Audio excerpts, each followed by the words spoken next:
Electric cars are the future, but I'm here with the all-new 2024 Ford Mustang, and it's not electric. It's actually very gassy. Battery power is the Mustang's future. I know it, you know it, Ford knows it. But it appears that Ford isn't ready to say goodbye to internal combustion in its most iconic car quite yet. So the 7th generation Mustang actually has very similar engines and a very similar chassis to the 6th generation Mustang. So is it really fair to call this an all-new Mustang or an old Mustang with a body kit? Ford invited us to Michigan so we could find out for ourselves. But before we get into that, if you want to find out more about the Mustang, click the link below. And if you're enjoying our videos, be sure to like and subscribe. Also, if you want an instant cash offer on your car, head over to edmunds.com/sellmycar. Now, at first glance, it might not look like there's all that much new with the new Mustang, but Ford assures us that most of what we see here is actually brand new, starting with the grille, which is a touch more vertical, maybe a bit more muscular than the last car. The hood takes the two vents on the outside and joins them into one large vent in the middle.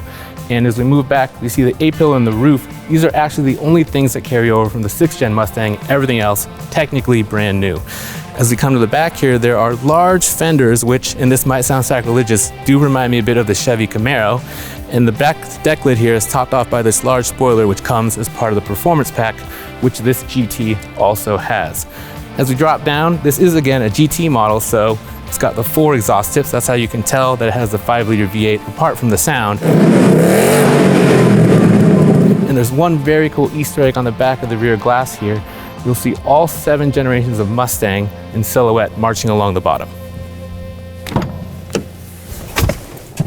The initial rumors for this generation of Mustang hinted that it might have things like all-wheel drive or a hybrid powertrain or even be a battery electric vehicle, and it turns out that none of those things are true, and instead this Mustang is kind of powered the same as the old Mustang. That means front engine, rear wheel drive, and the same 2.3-liter EcoBoost for the base models, and then a 5-liter V8 for the GT models. Now Ford says that the 5-liter V8 has been tweaked and that will make it the most powerful GT they've ever sold, so it will make more than the 450 horsepower and 410 pounds-feet of torque found in the last generation, but those numbers, we don't have them quite yet. 2 transmission options, a 10-speed automatic that is the only choice with the EcoBoost engine, or a 6-speed manual that you'll only be able to get with the GT version, and that comes with standard rev matching. Ford is introducing 2 new performance features with the new Mustang, however. One is a remote rev feature, which means that from the key fob, you'll be able to rev the engine to show it off to your friends, and that's available on the EcoBoost with the active exhaust and the GT models. And there's also an electronic drift brake controlled right here. Now this might look like a manual parking brake, but it's actually electronic, and it'll just help you to get the rear wheels out and around if you want to show off big drifts. But please don't do it on the street, and please, please, please do not hit anything. Now, those are the only 2 powertrains that Ford is willing to speak about at the moment, but we're hoping to see the same supercharged V8 that's in our Shelby GT500 make one more appearance, because that would really be a fitting coda for this, probably the last gas-powered Mustang. While it might not seem like much has changed on the outside and under the hood of the new Mustang, there are big changes on the interior, and that is really good news for us because that was our biggest gripe about our long-term Mustang that we own. So the new Mustang has gotten a tech infusion. There's a 12.4-inch gauge cluster display now that feeds directly into a 13.2-inch multimedia display that has been moved up on the dashboard. The old display was kind of low in an awkward place. This one, much easier to see and angled toward the driver, so you don't have to spend as much time taking your eyes off the road. Big plus there. Rumors had it that the Mustang would also come with a new operating system. Not quite ready yet. What you get instead is a version of Sync 4, so it will feel very similar to anyone who's been in the new F-150 or Mach-E. Also new on the interior, a lot fewer buttons than before. There's still a volume knob, thankfully, but all the climate controls seem to have disappeared from this panel here and moved up into the screen.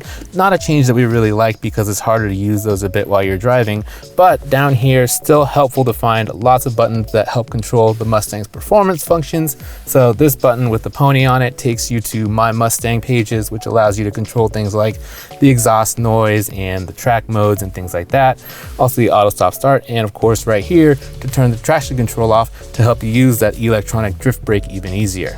Now this 12.4-inch instrument cluster display, highly customizable and comes with a lot of really cool graphics. So as you flip through the Mustang's different drive modes from normal to to sport, to track. It'll actually show a CGI version of the Mustang in different environments. So like when you get to drag strip here, you'll actually see a light tree and smoke coming off the tires, though hopefully launch control takes care of that. Little things like this make cars like this more fun, so kudos to Ford for keeping things like that in the new Mustang. The new 13.4-inch display is a big improvement, and the new operating system looks a lot more clear and makes better use of the space. It also comes with Android Auto and Apple CarPlay if you prefer to plug your phone in.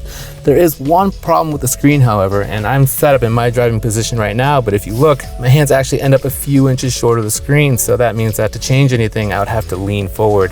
And over time, that's gonna get tiring and annoying. The interior still very much feels like a Mustang. It's very forward focused, and the back seats are still so tiny that they're only really good for storing luggage, so still only really a two-seater. It's easy to see the iterative changes that Ford made with the 7th generation Mustang and think that the company is just being stubborn. But I think that Ford might actually be onto something, because in a few years, the Mustang may look up and find itself the only gas-powered American muscle car still available. We don't know what the future holds for the Camaro, and we know that the Dodge Challenger, its other main rival, will be gone after the 2023 model year, meaning that the Mustang will stand alone for American muscle for a few years, at least until the electric Dodge eventually arrives. And that will give the new Mustang plenty of cachet, and probably plenty of sales too, if we're honest. There are a few key details on the Mustang that we're still waiting for, including final horsepower and pricing figures, but those should be available closer to the car's on sale date of spring 2023. If you're enjoying our videos, be sure to like and subscribe.